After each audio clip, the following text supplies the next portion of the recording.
Hello my dear students, welcome back to my channel. आज की video में मैं आपको बताने वाली हूँ क्वांटम थ्योरी ऑफ पैरामैग्नेटिज्म के बारे में। तो जिन्होंने भी मेरा पिछले चैनल को फॉलो कर रहे हैं, जो मेरी पिछली वीडियोस देख रहे हैं, आपको पता है फ़िलहाल हम कंडेंस्ड मैटर फिजिक्स के ऊपर मेन फोकस रख रहे हैं अपना। CMP 1 के कुछ टॉपिक्स मैं अपने चैनल पे ऑलरेडी डिस्क्राइब कर चुकी हूँ। अब CMP 2 का एक इंपॉर्टेंट टॉपिक लेते हैं, that is quantum theory of paramagnetism. इस टॉपिक को स्टडी करने से पहले हमें पता होना चाहिए कि व्हाट इज़ पैरामैग्नेटिज्म। थोड़ा सा पैरामैग्नेटिज्म का आइडिया लेंगे और फिर आगे चलेंगे कि इसकी डेरिवेशन पूरी मैं आपको करवाऊंगी, जो आपको MSc लेवल में फाइनल एग्जाम के लिए में लिखने के लिए इंपॉर्टेंट है, प्लस BSc वाले भी जो पंजाब यूनिवर्सिटी के स्टूडेंट्स हैं उनके लिए भी इंपॉर्टेंट है ये। तो मेरे साथ वीडियो में लास्ट तक बने रहिएगा फॉर द इम्पॉर्टेंट रिजल्ट्स जो हम डिराइव करेंगे। तो पहले देखते हैं व्हाट इज़ पैरामैग्नेटिज्म। तो अगर आप देखें यहाँ पर ध्यान से, पैरामैग्नेटिज्म की डेफिनेशन क्या होती है।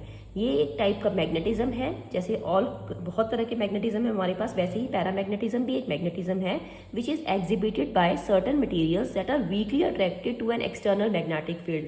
आप इनको मैग्नेटिक फील्ड में रखो तो ये वीकली अट्रैक्ट होते हैं मैग्नेटिक फील्ड की तरफ, और जो वीकली रिपेल होते हैं उनको क्या बोलते हैं हम, डायामैग्नेटिक मटेरियल्स। तो डाया के बाद जो नेक्स्ट मैग्नेटिक मटेरियल हमारे पास हैं दैट आर पैरामैग्नेटिक। इनको मैग्नेटिक फील्ड में रखो तो ये हल्का सा अट्रैक्ट होते हैं मैग्नेटिक फील्ड की तरफ, स्ट्रांगली अट्रैक्ट नहीं होते, वीकली अट्रैक्ट होते हैं। ओके, तो इनकी कुछ खास प्रॉपर्टीज जो इनको पैरामैग्नेटिक बनाती हैं, दैट इज इनके अंदर अनपेयर्ड इलेक्ट्रॉन्स होने ज़रूरी हैं। जो भी मटेरियल पैरामैग्नेटिक होगा उसके अंदर अनपेयर्ड इलेक्ट्रॉन्स का प्रेजेंस नेसेसिटी है, बेसिक नेसेसिटी है कि अनपेयर्ड इलेक्ट्रॉन्स होने चाहिए। दूसरा, they are weakly attracted to magnetic fields, यानी वीक अट्रैक्शन फील करें मैग्नेटिक फील्ड को। तीसरा, कोई परमानेंट मैग्नेटाइजेशन ना हो। जब मैग्नेटिक फील्ड लगाएंगे तो ये मैग्नेटिज्म शो करेंगे, लेकिन जैसे ही मैग्नेटिक फील्ड आप ऑफ कर देंगे मटेरियल के ऊपर तो वह अगेन आपको नॉन मैग्नेटिक स्टेट में मिलेगा। That is the real property of paramagnetism कि जब तक मैग्नेटिक फील्ड है मैग्नेटिक कैरेक्टर है, मैग्नेटिक फील्ड ऑफ तो मैग्नेटिक कैरेक्टर गायब। लास्ट जो इसकी इंपॉर्टेंट प्रॉपर्टी है एक पैरामैग्नेटिक मटेरियल की, that is they always follow Curie's law.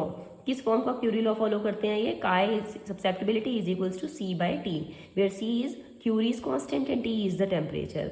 यानी सब्सेप्टिबिलिटी का टेम्परेचर के साथ इनवर्स का रिलेशन होता है, जिसको आप डायग्रामेटिकली भी ड्रॉ करके बता सकते हैं। When you plot susceptibility versus 1/T curve, तो ये एक स्ट्रेट लाइन आती है आपके पास। ठीक है, तो ये दिस वॉज ऑल अबाउट कि पैरामैग्नेटिज्म होता क्या है। अब क्लासिकल थ्योरी ऑफ पैरामैग्नेटिज्म सबने पढ़ रखी है। क्लासिकल थ्योरी ऑफ पैरामैग्नेटिज्म के कुछ बहुत इंपॉर्टेंट रिजल्ट्स आए थे, लेकिन हमारे पास जैसे जैसे एडवांसमेंट आती गई स्टैटिस्टिक्स में, हमारे पास क्वांटम स्टैटिस्टिक्स अवेलेबल थी। तो क्वांटम थ्योरी ऑफ पैरामैग्नेटिज्म भी कुछ बहुत इंपॉर्टेंट रिजल्ट्स आपको देने वाली है। देखते हैं हम what is the difference between the main two theories. Classical theory में जैसे कि हमने देखा कि जो भी मैग्नेटिक मूवमेंट है किसी भी एटम का या आयन का, वो किसी भी डायरेक्शन में फ्रीली रोटेट कर सकता है। यानी कोई भी एंगल 0 से 360 डिग्री आप थीटा कितना भी चेंज कर सकते हैं in classical theory magnetic movements का। लेकिन क्वांटम थ्योरी, क्वांटम हमेशा ये कहता है, क्वांटम मैकेनिक्स, कि हर चीज़ तकरीबन क्वांटाइज्ड है। ओके, तो उसने बोला कि जो मैग्नेटिक मूवमेंट्स है भाई साहब, वो भी जैसे आपके क्लासिकल में मैग्नेटिक मूवमेंट्स फ्रीली किसी भी डायरेक्शन में रोटेट कर सकते हैं, लेकिन इसमें ऐसा नहीं होता। मैग्नेटिक मूवमेंट्स को कुछ पर्टिकुलर डायरेक्शंस ही है रोटेट होने के लिए, हर डायरेक्शन में वो अपने आप को अलाइन नहीं कर सकते। इसका मतलब अगर वो कुछ खास डायरेक्शंस में ही रोटेट कर सकते हैं तो वो उनकी वैल्यू क्वांटाइज्ड होगी हमेशा। और वो क्वांटाइज्ड वैल्यू जिस तरीके से दी जाती है, उन्होंने बोला मैग्नेटिक मूवमेंट दिया जाता है हमेशा, it's a vector quantity. Magnetic movement vector है क्योंकि डायरेक्शन डिपेंडेंट है और इसका मैग्नीट्यूड भी है। वेक्टर्स के बारे में सभी को नॉलेज है। तो म्यू वेक्टर हमेशा दिया जाता है -G μB J वेक्टर। ये इसकी मैग्नेटिक मूवमेंट को देने की हमारे पास वैल्यू है, जिसमें से म्यू बी के साथ सभी लोग वाकिफ हैं। Mu B is the Bohr magneton, जिसको EH/2m दिया जाता है इन SI यूनिट्स। और अगर वहीं मैं CGS यूनिट्स की बात करूं तो इसकी वैल्यू हो जाती है EH/2mc। यहाँ पर C वेलोसिटी ऑफ लाइट को आपको ऐड करना पड़ता है डिनोमिनेटर में।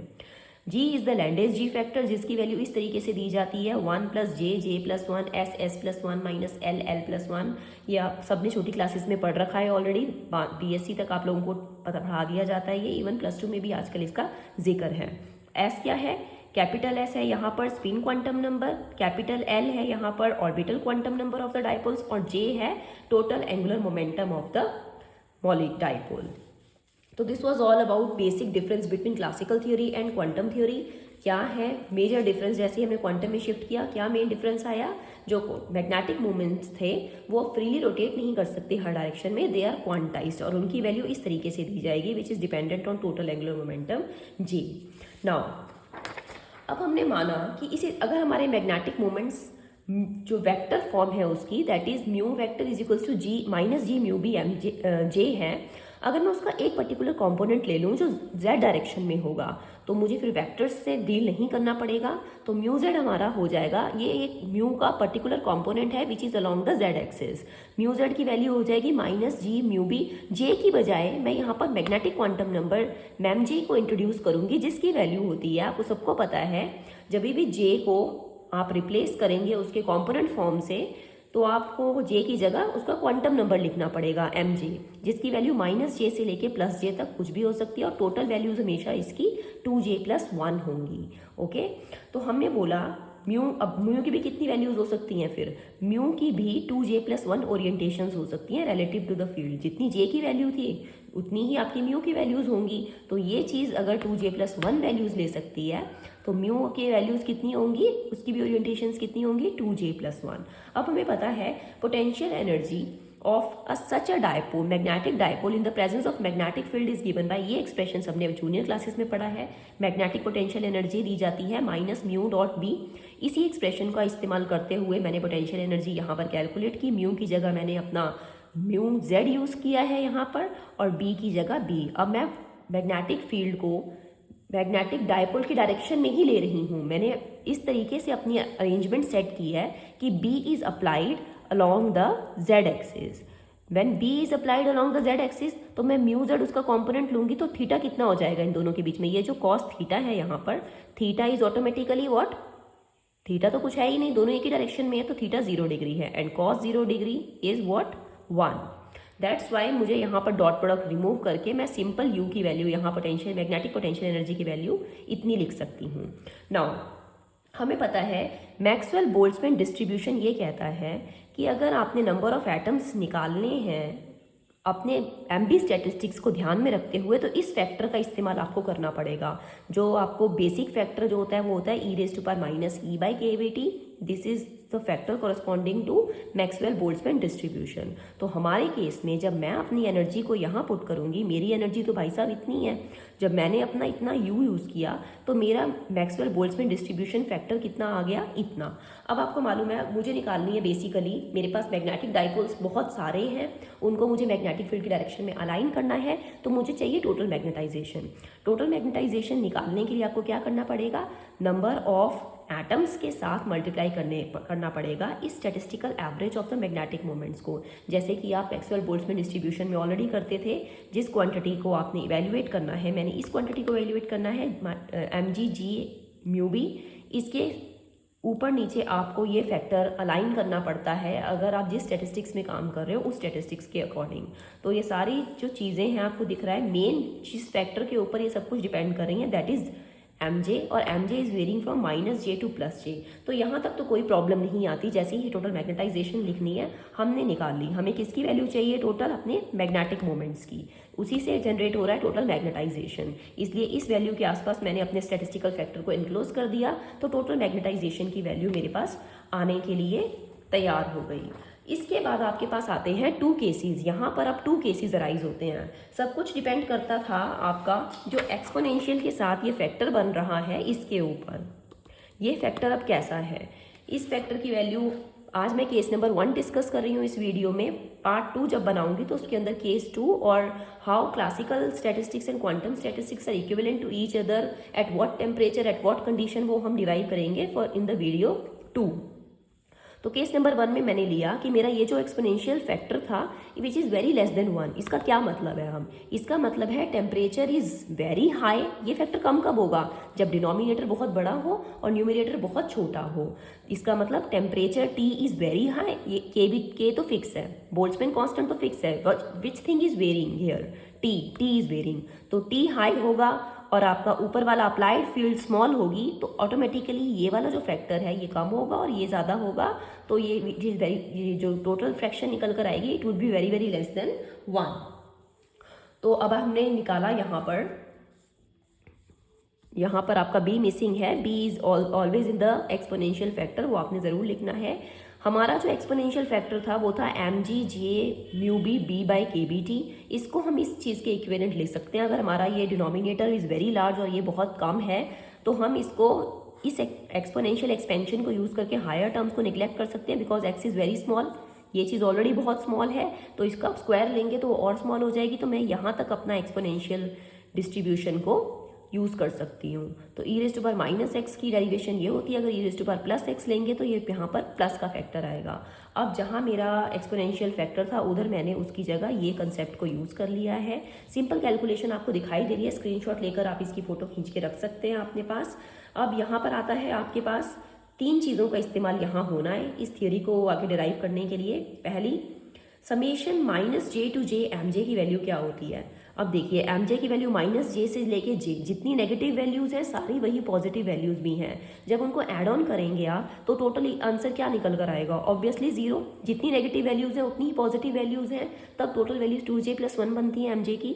तो वो जो टोटल करेंगे आप सारी टर्म्स को, माइनस जे के साथ उसका प्लस जे काउंटर पार्ट मिल जाएगा, माइनस जे माइनस 1 के साथ उसका माइनस जे + 1 काउंटर पार्ट मिल जाएगा, तो सारे काउंटर पार्ट्स कैंसिल हो जाएंगे और टोटल समेशन 0 आ जाएगी।